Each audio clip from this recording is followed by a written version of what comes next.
近期云南边境的果敢地区，缅甸民族同盟军联合多个少数民族地方武装组织，以打击电信诈骗为由，向缅甸政府军发起武装行动。据最新消息，战线已经逼近到盘踞在果敢老街的电诈集团聚集区。这一新闻引发了广泛关注，因为它牵涉到一个长期盘踞在缅甸北部的诈骗帝国，而这个惊人的电信诈骗帝国是由缅北的4大家族实际掌控的。首先，让我们简单了解一下果敢地区的历史。果敢地区位于缅甸北部，实际上是一个中国汉族的聚居地。这些汉族后裔有的是中国远征军的后代，有的是明朝时期为了躲避战乱而移民过去的汉族人。长期以来，果敢地区一直享有高度自治，不受缅甸政府的直接统治。果敢曾经是有土司制度的，名义上属于大清，但地方实际控制权一直掌握在杨氏家族的手中。1948年，缅甸脱离英国独立，土司杨振才做出决策，选择加入缅甸，正式脱离了中国版图。杨振才的这一选择实际上是为了维护他对果敢的统治权，但加入缅甸后，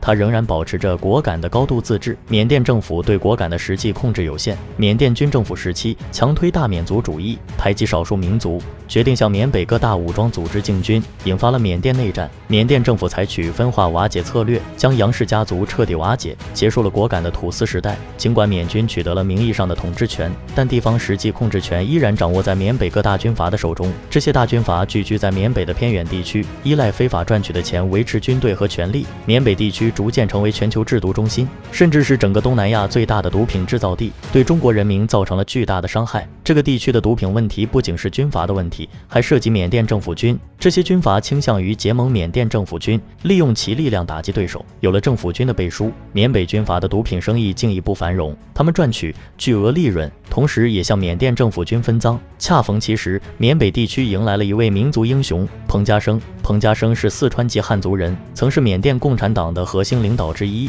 在他统一果敢后，坚定与中国警方合作，全面取缔了鸦片种植。可随着彭家声的名声越来越大，缅甸政府军搞起了小动作，因为一个统一的缅北就有可能彻底脱离缅甸，于是策反了彭家声手下的4位大将，分别是白所成、魏超人、刘国喜和刘阿宝。他们背叛了彭家声，联合缅甸政府军发动武装叛变，将彭家声赶出果敢。从2009年开始，果敢的实际控制权就落到了这4大家族的手中，他们掌握了果敢党政军的全部权力。这4大家族依靠缅甸政府军的支持，开始疯狂地发展各类非法经济活动，其中以电诈为最大亮点。他们不仅自己经营电诈公司，还提供武装保护，建立了庞大的诈骗园区，每年诈骗金额超过数百亿美元。而这仅仅是果敢一个地区，每个家族在这个非法产业中都有自己的角色和特点。其中势力最强的是果敢自治区政府主席白所成，他的儿子白英能则是自治区党委书记，主要控制着老街的百盛赌场及部分地下赌场。刘国喜是彭家声的老部下，是果敢自治区副主席，他的家族控制着缅北的大部分矿山资源，